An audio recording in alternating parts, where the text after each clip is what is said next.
NCR news channel को subscribe जरूर करें ताकि कोई खबर आपसे छूट ना जाए।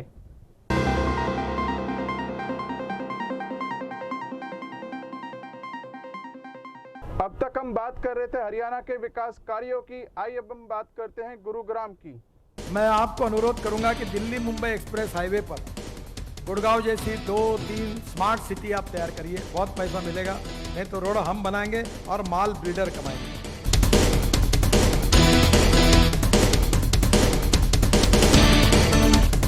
कुल मिलाकर के लगभग 73 गांव इन तीनों जिलों के इस मार्ग के आसपास साइडों में आते हैं।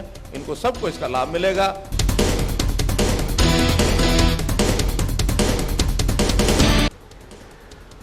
गुरुग्राम में केंद्रीय सड़क परिवहन मंत्री नितिन गडकरी और मुख्यमंत्री मनोहर लाल खट्टर ने पहुंचकर दिल्ली मुंबई एक्सप्रेसवे का निरीक्षण किया।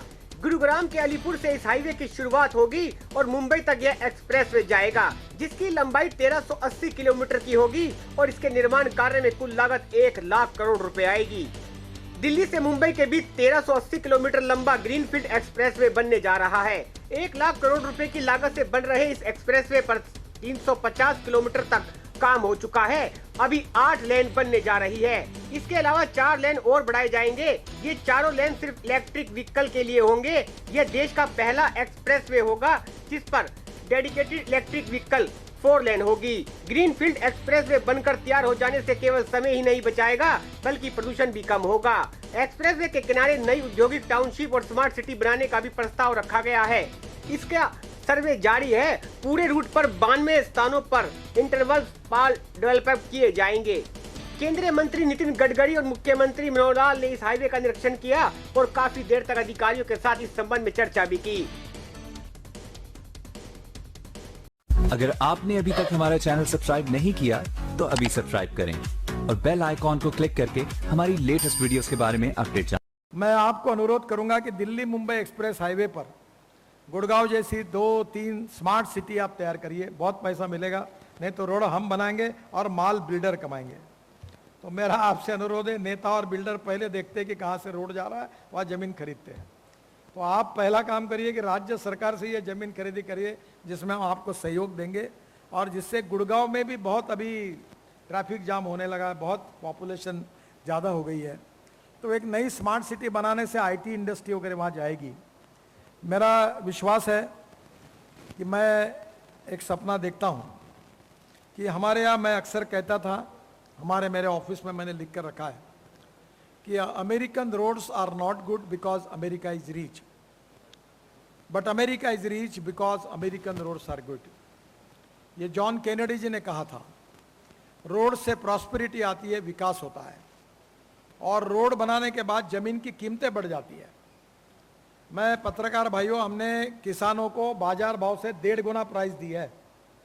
मैं किसान हूँ और इस समय बड़े लिबरल अप्रोच में हमने किसानों को लैंड एक्विजिशन की कीमत दी है। पर मैं वो किसानों को आह्वान करूंगा कि आपकी ज़मीन बेचो मत। अगर आप इसको डेवलप करने के लिए आगे जाओगे तो आपको ज़्यादा पैसा मिलेगा, क्योंकि मैं चाहता हूँ कि किसान धनवान बने। पर जब हम रोड बनाते हैं तो वो बिल्डर और डेवलपर ज़मीन खरीद लेते हैं और बाद में जो राइज होता है उसका फ़ायदा उनको मिलता है। तो निश्चित रूप से यहाँ के लोगों की संपन्नता में, विकास में ये रोड कंट्रीब्यूट करेगा। दिल्ली मुंबई ये वर्ल्ड का सबसे बड़ा एक्सप्रेस हाईवे है, 12 लेन। तो मुझे बहुत खुशी है कि आज मैं भी ये रोड का काम शुरू होने के बाद पहली बार इस रोड को देख रहा हूँ। मुंबई तक जाने वाला हूँ, मैं 2 दिन इसी रोड पर रहने वाला हूँ। तो पहली बार आज मुझे इसको देखने का आनंद मिलेगा और मुझे बहुत खुशी है कि देश का पहला एक्सप्रेस हाईवे मैंने 95, 96, 97 में महाराष्ट्र में मुंबई और पुणे के बीच में बनाया था। तब लोगों को लगा था कि यही हाईवे देश का सबसे बड़ा है, पर दिल्ली मुंबई हाईवे ये देश के इतिहास का सबसे बड़ा 1 लाख करोड़ का हाईवे बन रहा है। मुझे आज विशेष रूप से याद हो रही है कि मनोहर लाल जी को याद होगा कि इस हाईवे का भूमि पूजन उस समय आदरणीय सुषमा जी हमारी विदेश मंत्री थी और अरुण जेटली वित्त मंत्री थे और हमने यही गुड़गांव के पास उसका भूमि पूजन किया था। पर आज दुर्भाग्यवश दोनों हमारे बीच में नहीं है। उनकी स्मृतियाँ है तो मुझे उनकी विशेष रूप से याद आ रही है। मुझे उस समय मैंने कहा था कि उसका उद्घाटन जब होगा तब अरुण जी, सुषमा जी, आपको फिर से आना है। अब उद्घाटन 2023 में तो हो जाएगा, पर अरुण जी और सुषमा जी इस समय नहीं है। इसकी याद मुझे निश्चित रूप से इस प्रसंग पे आ रही है। मैं निश्चित रूप से हम उनकी स्मृति को कायम रखेंगे। और मुझे बहुत खुशी है कि हरियाणा, राजस्थान, उसके साथ गुजरात और महाराष्ट्र, ये 4 राज्यों में हाईवे जा रहा है। और ये हाईवे हमारे लोगों ने निर्माण किया, उनका तो मैं अभिनंदन करूंगा ही। कि देश भर में सड़कों का जाल बिछाने वाले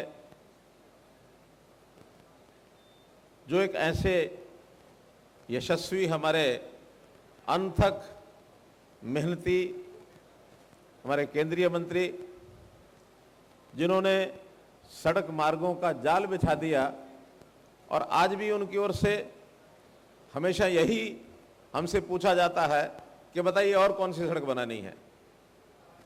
हम बताते नहीं हैं, बल्कि उनकी ओर से आ जाता है कि आपके यहाँ से ये सड़क और अच्छी रहेगी, इसको भी बनवा लीजिए। कभी इन्होंने उसमें कोई ऐसी बात नहीं कही जिसके कारण से कहीं कोई कठिनाई आती हो। ना धन की कठिनाई आती है, ना योजना की कठिनाई आती है। अभी पिछले दिनों में हमने कहा कि दिल्ली से एक अमृतसर सीधी रोड और बाद में अमृतसर से वो जम्मू तक जाएगी, एक स्पेशल एक्सप्रेस वे। तुरंत पंजाब के मुख्यमंत्री को हमको बुलाया कि उसका अलाइनमेंट बताइए, और तुरंत फाइनल कर दी। इसी प्रकार हमने कहा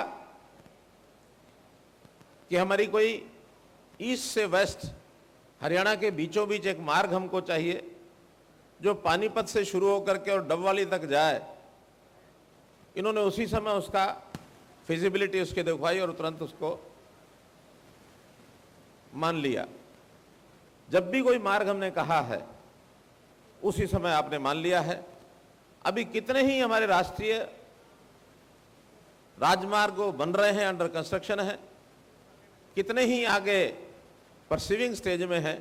मैं समझता हूं कि हरियाणा दिल्ली के क्योंकि निकट होने के कारण से जो सुविधा हमको लोकेशनल एडवांटेज है, हमारी आर्थिक स्थिति इन सड़कों के बनने से, चाहे उद्योग फलेगा फूलेगा, सर्विसेज और आएंगी, लोगों को सुविधाजनक जीवन जीने का एक अवसर मिलेगा और निश्चित रूप से हम आगे बढ़ेंगे। ये सब आपके इन निर्णयों के द्वारा ही संभव हो रहा है। राष्ट्रीय राजमार्ग बनाते हैं, एक्सप्रेस हाईवे बनाते हैं, ये ठीक है कि बाद में लोगों की डिमांड पर कुछ छोटी छोटी चीज़ें जब रह जाती हैं तो वो हम ज़रूर निवेदन करते हैं कि लोगों की कठिनाई ना आए, इसमें छोटा सा और इसमें जोड़ दीजिए, कहीं अंडरपास जोड़ दीजिए, कहीं ओवरब्रिज बना दीजिए, कहीं सर्विस रोड बना दीजिए। तो ऐसे हमने 12-13 एक बिंदु दिए हुए हैं। वो हमारी मीटिंग जब होती है तब हम देते हैं और तुरंत उसके ऊपर काम शुरू हो जाता है। मैं केवल उल्लेख करने के लिए 3-4 विषय जो कि इस इलाके से जुड़े हुए हैं उनका जरूर मैं उल्लेख करूंगा।